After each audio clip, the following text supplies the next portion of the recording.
పొరబాటున చేజారిన తరుణం తిరిగొస్తుందా? ప్రతి పూటొక పుటలా తన పాఠం వివరిస్తుందా? మన కోసమే తనలో తను రగిలే రవి తపనంతా కనుమూసిన తరువాతనే పెను చీకటి చెబుతుందా? కడతేరని పయనాలెన్ని, పడదోసిన ప్రణయాలెన్ని అని తిరగే ఛాయా చరిత పుటలు, వెను చూడక ఉరికే కథలు, తమ ముందు తరాలకు స్మృతుల చితులు అందించాలా ప్రేమికులు.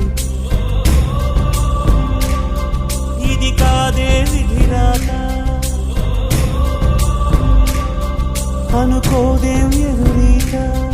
10 నెలలు తనలో నిన్ను మోసిన అమ్మైనా, అప్పుడో ఇప్పుడో తనని